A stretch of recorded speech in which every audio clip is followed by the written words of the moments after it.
The Black Sea is a remarkable body of water. It is nestled between southeastern Europe and Asia Minor. Think of it as a giant basin on our planet. This sea covers a vast area. It stretches for about 436,000 square kilometers. Its shape is somewhat like an oval. It extends roughly 1,175 kilometers from east to west. This sea has captivated humans for millennia.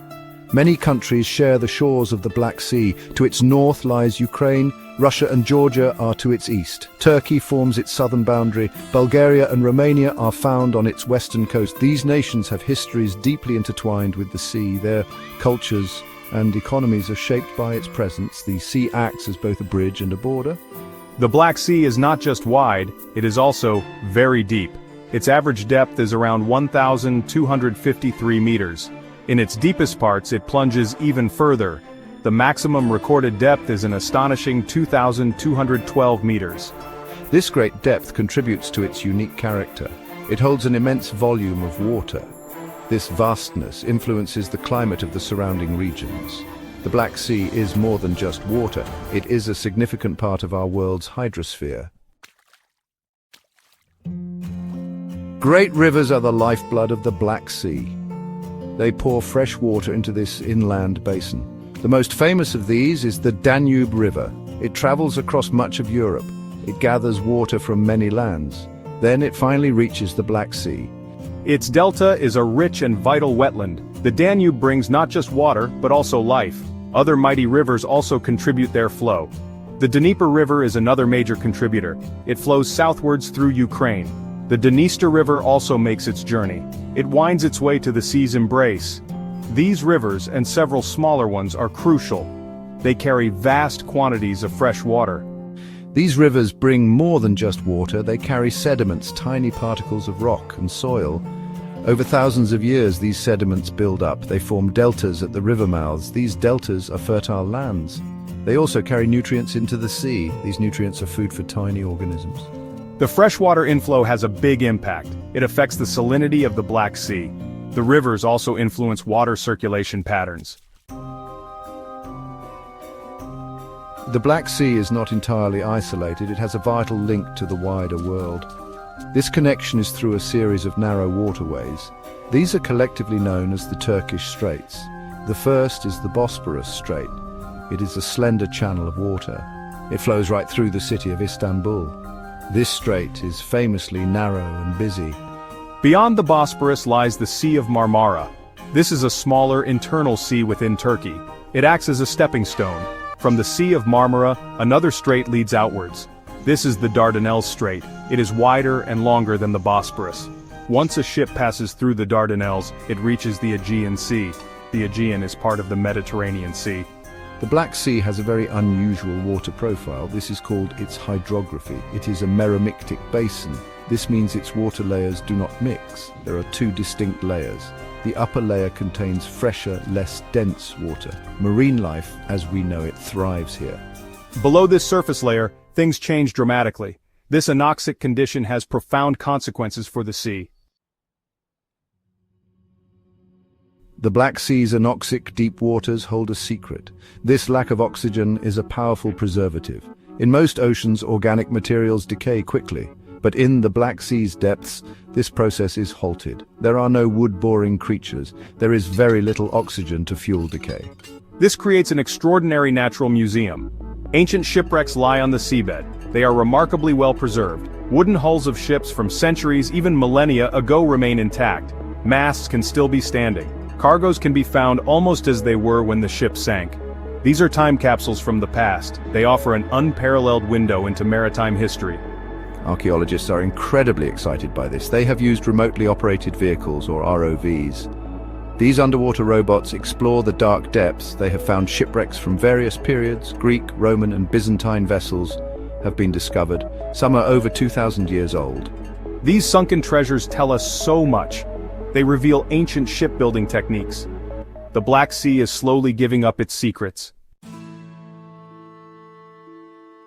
The Greeks established numerous colonies.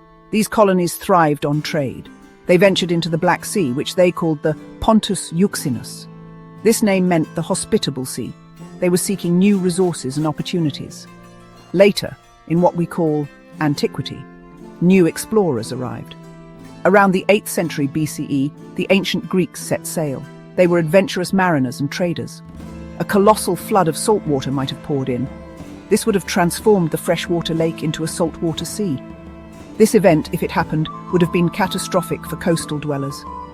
As glaciers melted, global sea levels rose. The Mediterranean Sea swelled. Eventually, its waters may have breached a land barrier. This could have been at the Bosporus. There is a fascinating theory about the sea's past. Some scientists believe the Black Sea was once a freshwater lake. This was during the last ice age. Then, a dramatic event may have occurred. Evidence suggests prehistoric settlements dotted its shores. These early people lived by hunting, fishing, and gathering. Section 5, First Footprints, Ancient Peoples and a New Sea. The story of humans around the Black Sea is ancient. Section 6, Empires on the Shore, Rome, Byzantium, and beyond. As Greek influence waned, a new power rose. The Roman Empire expanded its reach. By the 1st century CE, many Black Sea coastal areas were under Roman control. The sea became an important Roman waterway. It was crucial for supplying grain to the empire. Roman fleets patrolled its waters. They protected trade routes from piracy. Roman towns and forts were established. After the Roman Empire split, the eastern part endured. This became the Byzantine Empire. Its capital was Constantinople, modern-day Istanbul. Constantinople stood right at the Bosporus. This gave the Byzantines strategic control over access to the Black Sea. For centuries, the Black Sea was essentially a Byzantine lake. It was vital for their commerce, defense, and communication. The Black Sea was a crossroads of empires. Its strategic location made it highly coveted. It linked Europe to Asia. It connected the north to the south. Control of its shores meant control of valuable trade. It also meant military advantage. The Byzantines faced many challenges for this control. The Black Sea remained a hub of international commerce. Section 7. The Ottoman Embrace and Russia's Gaze. A major shift in power occurred in the 15th century. The Ottoman Turks conquered Constantinople in 1453. This marked the end of the Byzantine Empire.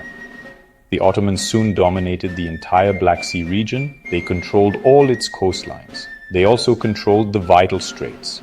For several centuries, the Black Sea effectively became an Ottoman lake. Foreign ships needed Ottoman permission to enter. The Ottoman Empire held sway for a long time. They managed trade and security in the region. The Black Sea ports were important centers within their vast empire. Shipbuilding and fishing were key local industries. The Crimean Khanate, an Ottoman vassal state, was a major power on the northern shores. From the 17th century onwards, a new power began to rise. The Russian Empire started to expand southwards. Russian Tsars had a long-held ambition. They wanted access to warm water ports. The Black Sea offered this strategic prize. This ambition led to a series of wars. Russia fought numerous conflicts against the Ottoman Empire. Gradually, Russia gained territory along the northern Black Sea coast. By the late 18th century, Russia was a major Black Sea power. Section 8. 20th Century Tides, Wars and Cold Confrontations. The 20th century brought immense upheaval to the Black Sea region. It became a significant theater in World War I. The Ottoman Empire joined the Central Powers. They fought against Russia and its allies. Naval battles took place on the Black Sea. The Gallipoli campaign aimed to control the straits. The war redrew maps and toppled empires. After the Russian Revolution, the Soviet Union emerged. During World War II, the sea again saw fierce fighting. The port of Sevastopol endured a long and brutal siege. The Cold War followed World War II. This was a period of intense rivalry. The United States and the Soviet Union were the main adversaries. The Black Sea became a sensitive frontier. The end of the Cold War in 1991 brought new changes. Section 9. Today's Black Sea. A future in the balance. In the 21st century, the Black Sea remains a region of great importance. It is a significant geopolitical area. Several regional powers have interest here. Energy is a key factor. Oil and gas pipelines cross the region. Some run under the sea itself. These are vital for European energy security. Control and security of these routes are major concerns. Disputes over maritime borders also persist. The Black Sea supports important economic activities. Shipping is a major industry. Its ports handle vast amounts of cargo. This includes grain, steel, and other commodities. Fishing has traditionally been important. However, stocks of some fish species have declined. Tourism is also a source of income for coastal countries. Beautiful beaches and historical sites attract visitors. However, the Black Sea faces serious ecological challenges. Pollution is a major problem. Rivers carry industrial and agricultural waste into the sea. These nutrients can cause algal blooms. Overfishing has damaged fish populations. Protecting the Black Sea requires international cooperation. The future of this historic sea is in our hands.